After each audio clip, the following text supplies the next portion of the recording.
So we now get into the, I think, extremely interesting and a lot of fun, the subzone discussion. So as we start to talk about the subzones of Italy, I think we'll bounce back and forth between Tuscany and then get into the specific areas of the DOCG of Montalcino, Brunello di Montalcino. And here we have a really good look at what I'm going to call the unverified subzones. This is, again, a compilation of my opinion and other people's opinions that have documented it. Like, as I mentioned before, Karen O'Keefe from the book Brunello di Montalcino, the Wine Atlas, you name it. There are various folks around the wine world that talk at length about what we think is the need to divide Montalcino. This is just my opinion, that areas like Montosoli, Canalicchio could also be considered individual areas, even if they're smaller in general than the expansive Sant'Angelo and Scalo, or the larger area of Castelnuovo dell'Abate. But I think it's worth talking about, why is Montosoli important? Why is Canalicchio important to the area of Montalcino? So we're going to talk about each one of these subzones. And before we do that, I just want to show you sort of the overlay of Tuscany and the influence, again, as we talked about before, Mediterranean and continental climate. This gives you a really good look at the individual DOCs and DOCGs in and around Tuscany. You'll see that Brunello di Montalcino, if you can find my cursor here, sort of circling this red blot in the middle of the screen, is Brunello di Montalcino. The DOCG, of course, you have the DOC of Sant'Antimo. Everything is buried underneath there, but we're just sort of going highlights here.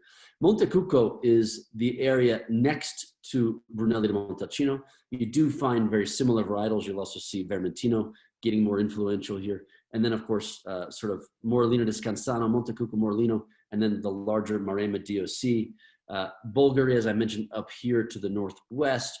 And then, of course, the expansive Chianti DOCG, and then Chianti Classico DOCG with its subzones in here. So a really nice view of what pushes the winds and what changes the weather, and then how that influences the way that we look at Tuscany and its various DOCs and DOCGs. But let's really focus in on the area of Brunello di Montalcino.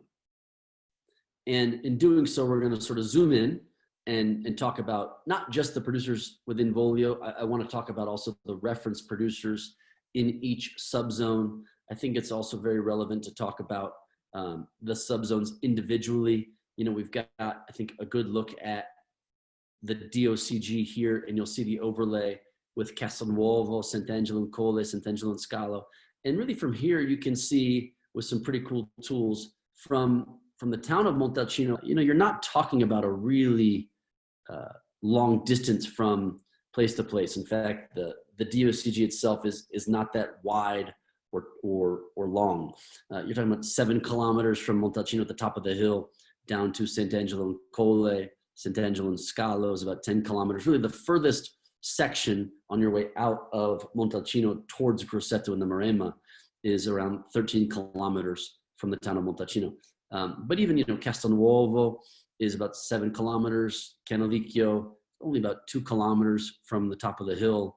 And so I just think it's really interesting to see, even with Montosoli at, less than 3 kilometers, you can tell that there's, a lot of diversity in soil. And as we talk about this section, particularly the southwest corner, which is responsible for about 40% of the total production of Brunello di Montalcino, you can see that if we start over here in Sant'Angelo and Scalo, this particular section, which is Banfi, Coldorcia, and a few other producers that have a large amount of vineyards. And we're talking about this, it's hard to translate this number, but this is around 2,000 hectares worth of area. And of course, that's not all under vine, but it's still worth mentioning that this particular section where you have a lot of heat, very different soils than some of the more interesting and compelling areas that we'll talk about shortly. This is very controversial, this particular southwest section, which has been flattened from the Banfi family over time to create a more simplistic farming approach in Montalcino. As you get over into Sant'Angelo and Colle, it's higher in altitude. Tavernelle, which is arguably one of the more interesting areas for the Mediterranean climate, the right altitude for vineyards, as known from great producers like Soldera in this specific area, Tavernelle. You get into Castelnuovo dell'Abate, which I think has some really interesting, very compelling winemaking going on there. We'll talk about that at great length.